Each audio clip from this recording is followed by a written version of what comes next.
بسم اللہ الرحمن الرحیم۔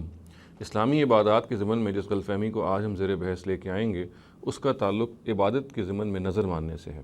یعنی ہم یہ دیکھتے ہیں کہ نبی صلی اللہ علیہ وسلم کے اپنے دور میں بھی اور آج تک یہ سارا سلسلہ جاری ہے، جس میں لوگ باقاعدہ طور پہ نظر مانتے ہیں یا منت مانتے ہیں۔ وہ یہ کہتے ہیں کہ اگر فلاں کام ان کا ہو جائے گا تو اس کے بدلے میں وہ اتنے روزے رکھیں گے یا اتنے نفل نمازیں پڑھیں گے یا فلاں عمرہ کریں گے۔ یہ نظر ماننے کا طریقہ ہے جو نبی صلی اللہ علیہ وسلم کے اپنے زمانے میں موجود تھا اور بعد میں بھی ہم دیکھتے ہیں کہ چلا آ رہا ہے۔ لیکن اس سلسلے میں ایک چیز ہے جو ہم اکثر نظر انداز کر دیتے ہیں، اور وہ یہ ہے کہ نبی صلی اللہ علیہ وسلم کے اپنے صحابہ کا اور نبی صلی اللہ علیہ وسلم کا اپنا یہ طریقہ کبھی بھی نہیں رہا۔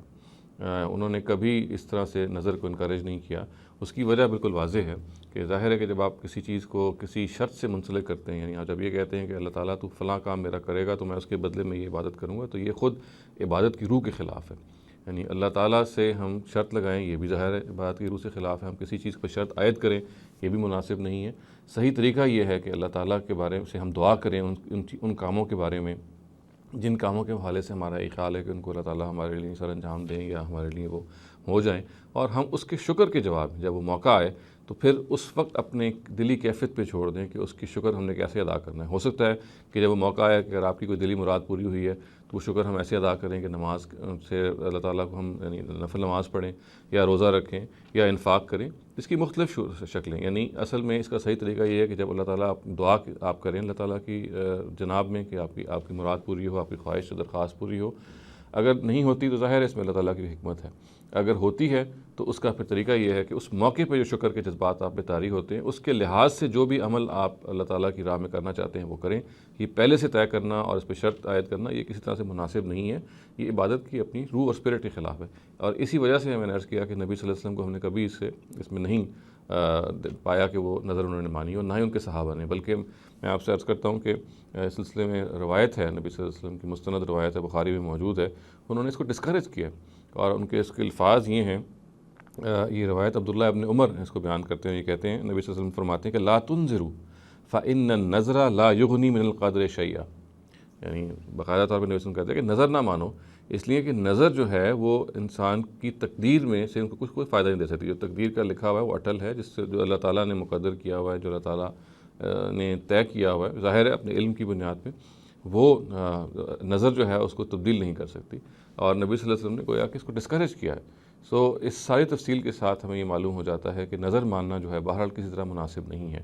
تاہم اگر کسی شخص نے کوئی نظر مان ہی لی ہے اور پھر اس کا حکم وہی ہوگا جو قسم کا حکم ہے، اس کا مطلب ہے کہ اس نے ایک چیز کے بارے میں ایک مصمم ارادہ کر لیا ہے، خدا کو گواہ بنا لیا ہے، اور وہ ایک قسم ہی کے زمرے میں ہے، اور اگر آپ اس کو توڑیں گے تو آپ پہ وہی کفارہ لازم آئے گا جو قسم کا کفارہ ہے۔ اور اس کے ساتھ ساتھ یہ بات بھی ہے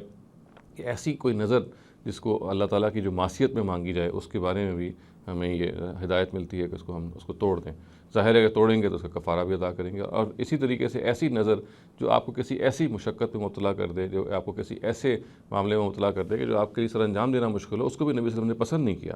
چنانچہ ہمیں معلوم ہے کہ یہ روایت بخاری ہی میں ہے کہ ایک شخص جو ہے وہ ایک بوڑھا آدمی ہے، وہ اپنے دونوں بچوں کے اپنے دونوں بیٹوں کے کندھوں پر سہارا لیے ہوئے بیت اللہ کے حج کے لیے جب نبی صلی اللہ علیہ وسلم کو معلوم ہوا کہ وہ جا رہا ہے تو آپ نے اس سے پوچھا کہ بھئی یہ کیا معاملہ ہے؟ تو اس نے کہا جی کہ میں نے نظر مانی تھی کہ میں پیدل حج کروں گا، پیدل جا کے حج کروں گا۔ تو اس پر نبی صلی اللہ علیہ وسلم نے کہا یہ کسی طرح سے مناسب نہیں ظاہر ہے، اور آپ نے اس کے بارے میں یعنی اس کے جو باقاعدہ الفاظ ہیں وہ یہ ہیں کہ اللہ تعالیٰ اس سے بے نیاز ہے کہ کسی جان کو وہ اس طرح سے سزا دے۔ چنانچہ آپ نے اس کو ہدایت دی کہ تم نے اگر یہ کرنا ہے تو پھر سوار ہو کے حج کرو۔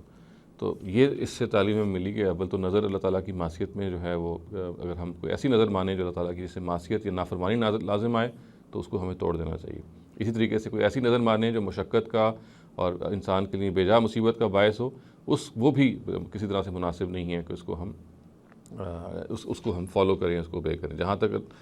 معصیت والی نظر کا تعلق ہے، اگر ہم نے وہ مانی ہے، اس کو ہم نے اگر توڑنا ہے تو پھر اس کے لیے ضروری ہے کہ ہم کفارہ ادا کریں۔ تو خلاصتاً ہم یہ کہہ سکتے ہیں کہ جس چیز کو ہمیں سمجھنا چاہیے، جس چیز کو ہمیں جاننا چاہیے وہ یہ ہے کہ اللہ تعالیٰ کی راہ میں اگر ہماری کوئی ضرورت ہے، اللہ تعالیٰ سے ہماری کوئی ضرورت وابستہ ہے، تو ہم دعا کے ذریعے سے، التجا کے ذریعے سے، مناجات کے ذریعے سے اللہ تعالیٰ سے اس کو حاصل کرنے کی کوشش کریں۔ اور یہ نظر ماننا یا عبادات کی شرط عائد کرنا اور اس کو عبادات کو اس سے منسلک کرنا کہ فلاں کا کام ہوگا تو فلاں کام ہم کریں گے، یہ نبی صلی اللہ علیہ وسلم نے اس کو پسند فرمایا ہے، اور نہ ہی یہ عبادت کی روح کے مطابق ہے۔ اقول قولی ھذا واستغفر اللہ لی ولکم ولسائر المسلمین والمسلمات۔